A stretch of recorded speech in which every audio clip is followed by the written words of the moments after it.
March for গাজায় অংশ নিচ্ছে এনসিপি, জামাত, হেফাজত, গণজমায়েত, সোহরাওয়ার্দী উদ্যানে। আজকে সেই জমায়েতটি হবে। আমি কিন্তু ফিলিস্তিন ইস্যুতে এই জমায়েতকে একটা ভিন্ন রাজনৈতিক মেরুকরণ হিসেবে দেখছি। এমনকি বিএনপি যেই প্রোগ্রামটা করেছে, বিশাল যেই গণজমায়েত এবং মিছিল যেটা বৃহস্পতিবার হয়েছে, সেটাও কিন্তু তাদের যে বিশাল জনসমর্থন এবং সাংগঠনিক শক্তি, সেটার একটা প্রদর্শন হয়েছে এমন একটা সময় যখন বিএনপি প্রতিনিয়ত বলছে যে দ্রুত নির্বাচন চাই। ঠিক সেই সময় ফিলিস্তিন ইস্যুতে তারা এই শোডাউনটা করেছে। এই শোডাউনটা শুধু যদি আমরা মনে করি যে ফিলিস্তিন ইস্যুতে, না দর্শক, কেননা ফিলিস্তিন ইস্যু তো আছে, সবচেয়ে তাদের যেটা মূল ইস্যু সেটা হচ্ছে দ্রুত নির্বাচন। আর বাকিরা কি চিন্তা করছে, যেমন সোহরাওয়ার্দী উদ্যানে যে গণজামায়াত, এনসিপি, জামাত, হেফাজত। তো এনসিপি চিন্তা করেন, তারা বলছিল যে তারা মধ্যপন্থার দল, তারা মানে কি বলে কোনো ধর্মীয় কোনো সংগঠন না, তারা একটা গণতান্ত্রিক রাজনৈতিক মধ্যপন্থার দল। তারা কিন্তু জামাত এবং হেফাজতের সাথে অংশ নিচ্ছে। আগে যে জোটটা ছিল যে জামাত, হেফাজত, ইসলামী শাসনতন্ত্র আন্দোলন, অর্থাৎ একটা ইসলামী রাজনৈতিক আন্দোলনগুলোর একটা মোর্চা, এখন কিন্তু এনসিপি ঢুকে গেল। দর্শক খেয়াল করেন, এনসিপি কেন ঢুকলো? এনসিপি ইতিমধ্যে বুঝতে পারছে তাদের যে সাংগঠনিক শক্তি, সামর্থ্য, জনসমর্থন, এটা খুব যথেষ্ট না। অর্থাৎ বিএনপির কাছাকাছি না, বিএনপির অর্ধেকও না, আরো অনেক পেছনে।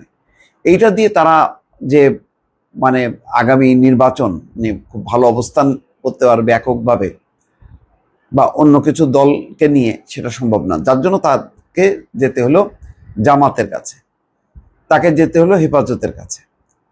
তো সুতরাং অবশ্যই মার্চ ফর গাজা ইস্যুটা ফিলিস্তিন, কিন্তু এর আড়ালে একটা রাজনৈতিক মেরুকরণ, যে মেরুকরণটা স্পষ্ট হচ্ছে আগামী নির্বাচনকে ঘিরে।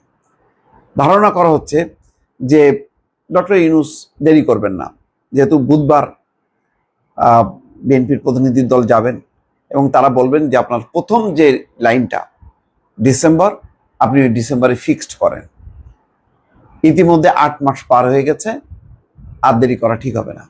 তো ইউনূস সাহেব প্রধান একটা রাজনৈতিক দল, যেখানে তিনি নিজেও বলেছেন ডিসেম্বর, তিনি কি বলবেন যে না আমি আরো সংস্কার করবো, এই সেই ক্ষমতায় থাকবো? এটা তো বলবেন না। তিনি বলবেন আচ্ছা ঠিক আছে, আমি রাজি, আমি অন্যান্য রাজনৈতিক দলের সঙ্গে কথা বলছি। এখন অন্যান্য রাজনৈতিক দল যদি পিছু টান দেয়, তখন তাদের একটা দুর্বলতা প্রকাশ পাবে। ফলে এবং সরকারও বলবেন যে যেহেতু প্রধান রাজনৈতিক দল চেয়েছে, সুতরাং আমাকে নির্বাচনে যাইতে হবে। এই সম্ভাবনাটা হয়তো তারা বলার চেষ্টা করে যে না, নির্বাচন করা ঠিক নেই, এটা নিয়ে একটা হয়তো টানাপোড়েন চলবে। কিন্তু সেটা যদি মার্চে বা জুনেও পিছায়, তাতেও বিএনপির খুব একটা ক্ষতি হবে না। কিন্তু যেটা হবে যে যদি এনসিপি, জামাত, হেফাজত এরা আলাদা আলাদা অবস্থানে থাকে, তাহলে কিন্তু তারা আগামী নির্বাচনে ভালো করতে পারবে না, বা আগামী নির্বাচনে ভালো করতে হলে তাদেরকে একটা জোটবদ্ধ হইতে হবে বিএনপির বিপরীতে। সেই কারণেই আমার ধারণা যে আজকে শনিবারের এটা একটা তাদের একটা প্রথম একটা যাত্রা শুরু হচ্ছে। তারা তাদের একটা রাজনৈতিক ঐক্যের একটা ভিত্তি রচনা করতে যাচ্ছে আজকে। জাতীয় নাগরিক পার্টি, এনসিপি, জামাত ইসলাম, হেফাজত ইসলাম, এবি পার্টি সহ বিভিন্ন দল, সংগঠন, ইসলামী বক্তা সহ বিভিন্ন পেশার গুরুত্বপূর্ণ ব্যক্তি আজকে জড়ো হবে। শনিবার শাহবাগ থেকে মানিক মিয়া এভিনিউ পর্যন্ত এই মার্চ হওয়ার কথা ছিল, কিন্তু নতুন সিদ্ধান্ত অনুযায়ী বেলা 3টায় সোহরাওয়ার্দী উদ্যানে গণজমায়েত হবে, মানিক মিয়া অভিমুখে যাত্রা করা হবে না। এদিকে গাজায় গণহত্যা বন্ধ এবং স্বাধীন ফিলিস্তিন রাষ্ট্র প্রতিষ্ঠার দাবিতে শুক্রবার রাজধানীতে বিক্ষোভ অনুষ্ঠিত হয়। জুমার নামাজের পর বায়তুল মোকাররমের উত্তর গেটে বিক্ষোভ হয়। আজকের যেটা বলা হচ্ছে যে মিছিল হবে না, আয়োজকদের পক্ষ থেকে বলা হচ্ছে ফিলিস্তিনিদের পক্ষে ঢাকায় এটি হবে সবচেয়ে বড় জমায়েত, তারা দলমত নির্বিশেষে সবাইকে এই কর্মসূচিতে অংশ নেওয়ার আহ্বান জানাচ্ছেন। জাতীয় বায়তুল মোকাররমের খতিব মোহাম্মদ আব্দুল মালিক এই জমায়েতে সভাপতিত্ব করবেন বলে আয়োজকরা জানিয়েছেন। তো যাই হোক, তারা মানে যেহেতু ঢাকায় বিনিয়োগ সম্মেলনে আসা অতিথিদের চলাচল, ভর্তি পরীক্ষা, এই সমস্ত যানজট এসব চিন্তা করে তারা কোনো মিছিল করবে না, কিন্তু তারা যেটা করবে যে ওই সর্দি উদ্যানে বড় একটা শোডাউন করবে, এবং এই শোডাউনটা কিন্তু শুধু ফিলিস্তিনি ইস্যুর মধ্যে আর সীমাবদ্ধ থাকবে না, এইটা আস্তে আস্তে একটা রাজনৈতিক মেরুকরণের মধ্য দিয়ে নির্বাচনের দিকে যাত্রা শুরু করলো। দর্শক ভালো থাকবেন, আল্লাহ হাফেজ।